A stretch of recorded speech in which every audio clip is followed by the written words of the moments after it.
Here are the notes I want you to take on the presentation that I'm going to give. I'm going to give the presentation just like we'd be in class, so I'm going to walk you through each slide.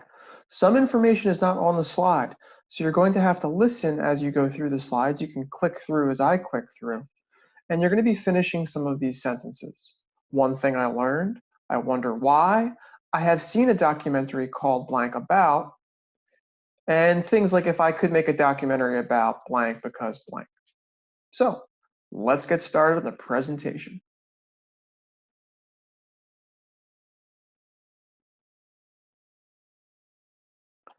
Now, like I said before, documentaries are one of my favorite genre of film, but I didn't really get into them until I was in college because I always thought that they were boring and slow.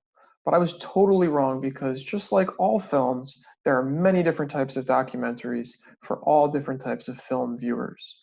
My tagline here is bringing reality into film. And when we talk about the definition of documentaries, you'll understand what I'm talking about. It's meant to be what's called a non-fiction movie. What that means is not made up, based or recording real life.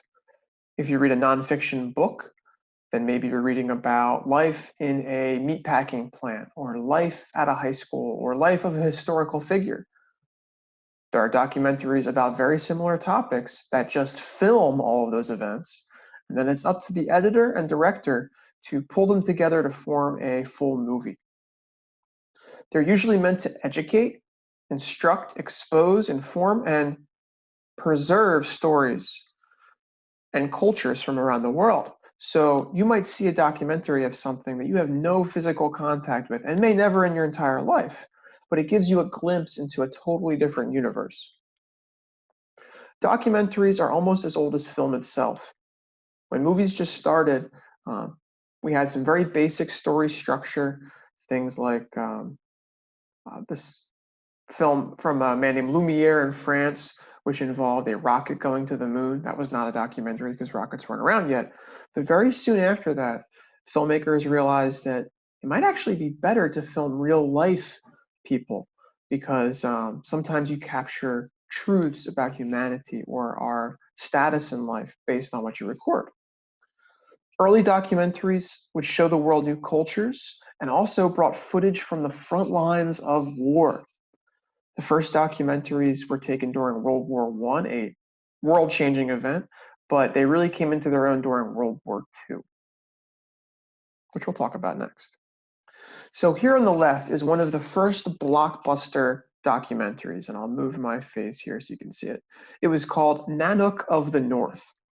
And this film was meant to take place in the Arctic, focusing on Inuit tribes, which many had never seen before.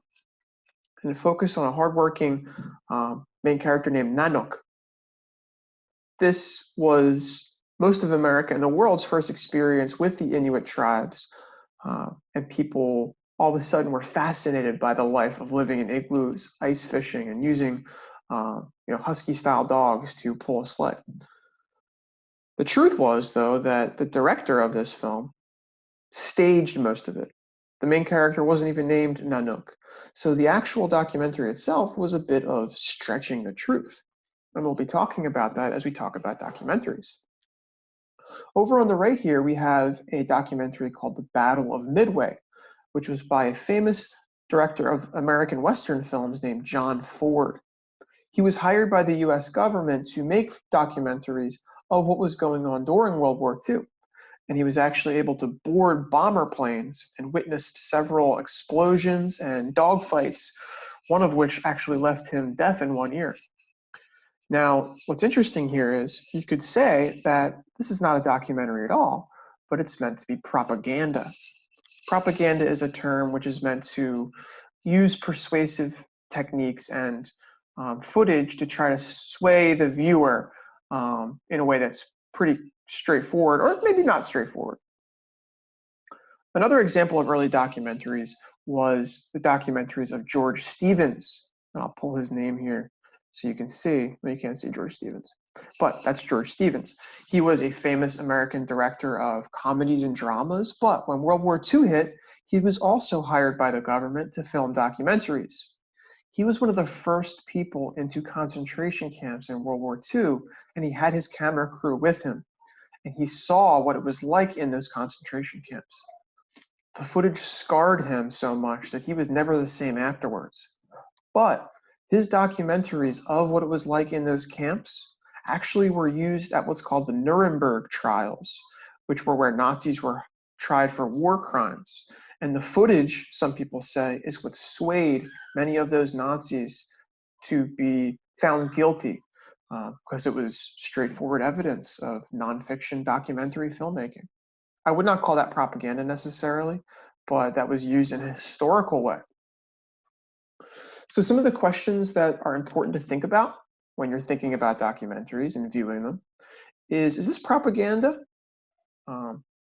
Some play the line. They're between events that are manipulative and purposeful, and some are meant to just kind of project reality as is. So it's an important thing to keep an eye on so you're not totally taken in by their attempts. You can watch propaganda and enjoy it, but that doesn't mean that you have to be 100% invested. Another really big technique that documentarians like to do is to make something seem like it's real, but it's actually staged. So this was, as an example, in Nanook of the North, which I talked about earlier. But I'll show you some events later, or I'm sorry, documentaries later that really make this clear. Another version of this is called the mockumentary, which is where it's fiction, but it's meant to look like it's nonfiction.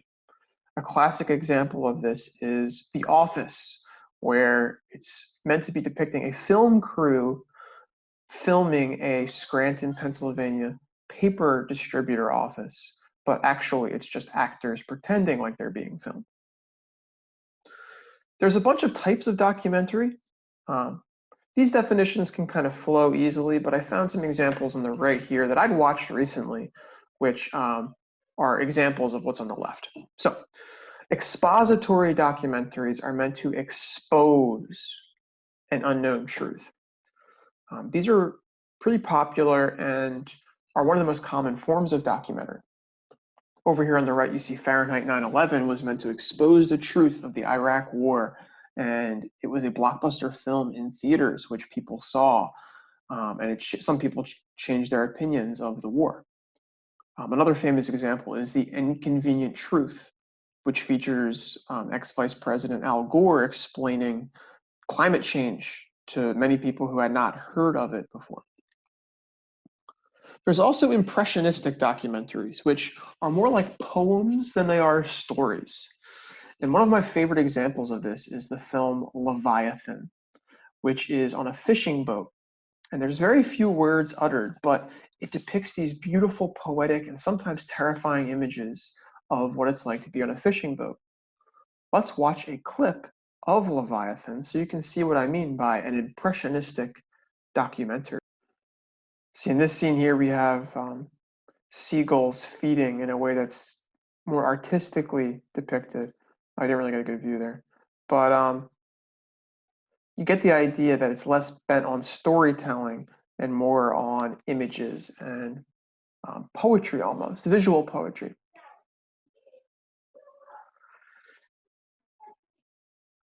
We have experimental documentaries, which meant to have changes in the form of documentaries itself. On the right, you can see Exit Through the Gift Shop as a perfect example of this, where the famous street artist Banksy created this documentary where he made a fake artist which tried to expose truths about art. But you realize throughout the documentary that what's being said is not real. So it's posed as a documentary, but you slowly realize that fact and fiction are being blurred. Reflexive documentaries are when the documentarian describes something that happened to them. Stories We Tell is a wild version of this, where an actress named Sarah Polley investigates her own family's secrets, and you find more and more and more shocking facts as she finds them out, and it's like she's reflecting on her own life. The last type is called observational, where it's meant to tell a story through observation, where you're almost like a fly on the wall observing the events. A version of this I've just seen is called High School, which is set in the Northeast High School in Philadelphia in the 60s. And my uncle actually is in the background of this film because that's where he went to high school. And through the documentary, you get these little snippets of what it's like to be in high school in Philadelphia in the 60s. You see a teen arguing with a dean about a detention. You see an English teacher giving a lesson. These are observational, almost like a fly on the wall, what they would see. So our documentary that we're going to focus on is observational, and it's called Spellbound. It was released in 2002, and it focuses on observing spelling bee contestants, all young people, all very smart when it comes to memorizing these words. And it is funny, and it's actually pretty riveting. So this director, Jeffrey Blitz, who directed Spellbound, later went on to direct famous episodes of The Office and was actually nominated for Emmys based on his directing work, like I mentioned before, with a mockumentary. So I hope you guys took notes on this presentation. I hope you enjoy our documentary unit. Again, please send me emails and ask me questions in case you're confused, but I look forward to hearing from you guys.